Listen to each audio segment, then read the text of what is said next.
क्या आप कभी केदारनाथ गए हैं या आपका कभी केदारनाथ जाने का प्लान है? अगर है तो आपके लिए एक अच्छी खबर। अगर आप ट्रैक करना चाहते हैं तो ये शायद खबर आपके लिए नहीं होगी, लेकिन हाँ, अगर आप अपने माँ बाप या अपने बुजुर्गों को केदारनाथ की यात्रा करवाना चाहते हैं तो एक बहुत अच्छी खबर आ रही है केदारनाथ से। आज तक आप जब ट्रैक करते थे, अगर आप यंग हैं तो आप पैदल ट्रैक कर सकते हैं। जो ट्रैक है लगभग 22 किलोमीटर का वो ट्रैक है, तो थोड़ा सा जो अपने एजेड लोग हैं उनके लिए वो ट्रैक थोड़ा सा मुश्किल हो जाता है या वो लोग उसे नहीं कर पाते हैं। तो उसकी जगह पे वहाँ पे खच्चर लिए जाते हैं जो कहीं ना कहीं एक्सपेंसिव बैठते हैं और कहीं ना कहीं उससे जो एनिमल अब्यूज है वो भी उसमें फील होता है। और वहीं अगर आप हेली लेते हैं तो वो थोड़ा सा एक्सपेंसिव पड़ता है, वो ओवर एक्सपेंसिव भी है और कहीं ना कहीं लोगों को उसमें रिस्क भी लगता है। लेकिन अब एक नया प्रोजेक्ट आ रहा है सोनप्रयाग से केदारनाथ डायरेक्ट रोपवे, जो लगभग 4,500 करोड़ का प्रोजेक्ट है, जिसे अडानी ग्रुप कंप्लीट करके देगा आने वाले 6 साल में। तो इसके लिए जो जरूरी लाइसेंस थे वो अडानी ग्रुप को मिल चुके हैं और ये जो रोपवे है लगभग 16 किलोमीटर का रोपवे होगा।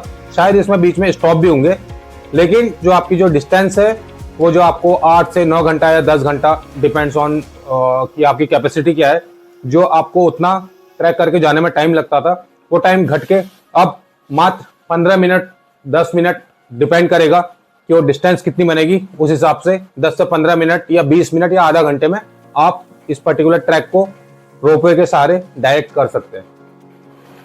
थोड़ा सा प्रॉब्लम ये यहाँ पे एक स्टेटमेंट आ सकता है कि शायद वहां पर जो पर्यावरण के जो रक्षक हैं या पर्यावरण के जो पर्यावरण की बात करते हैं तो उनके लिए थोड़ा सा एक प्रॉब्लम ये हो सकता है कि इससे वहां के जंगलों को या वहां के संसाधनों को कितना नुकसान होगा।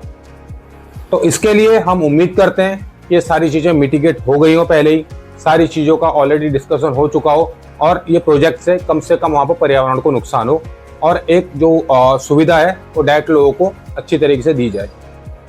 तो इसमें अभी 5 से 6 साल और इस प्रोजेक्ट को लगने हैं। अब ये इतनी जल्दी स्टार्ट होगा नहीं, लेकिन 5-6 साल बाद डेफिनेटली आपको सोनप्रयाग से केदारनाथ के लिए एक रोपवे मिलेगा जो डायरेक्ट एक्सेस देगा आपको आधे घंटे में सोनप्रयाग से केदारनाथ पहुंचने का। लेकिन अगर आप यंग हैं तो आप उस ट्रैक को पैदल ही कीजिए, क्योंकि उस ट्रैक को पैदल करके ही आपको वो सुकून मिलता है जो एक्चुअल में आपको लेने के लिए आप वहाँ पे जाते हैं।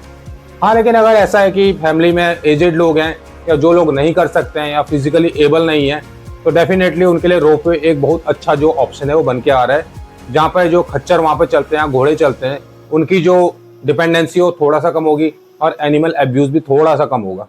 एक तो यह है। दूसरा, आज की डेट में जो हेली चलता है उसका जो एक्सपेंस है वो मैं ऑलरेडी डिस्कस कर चुके हैं कि वो थोड़ा सा महंगा होता है, तो शायद रोपवे का जो है वो थोड़ा सा कम रहेगा। अभी डिपेंड ये भी करता है कि इसकी फ्रीक्वेंसी कितनी होगी, जो अभी डिस्कस नहीं हुई है।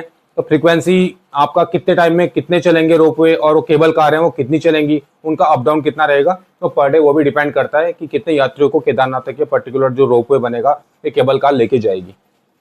तो उम्मीद यही है इससे ना पर्यावरण को नुकसान हो, इससे ना वहाँ के लोगों के जो रोजगार है, जिस हो सकता है कि इससे रोजगार भी इम्पैक्ट हो, उसके रोजगार भी इम्पैक्ट ना हो और इससे यात्रियों को एक अच्छी और सुगम जो केदारनाथ धाम यात्रा है वो करने का एक अच्छा अवसर मिले।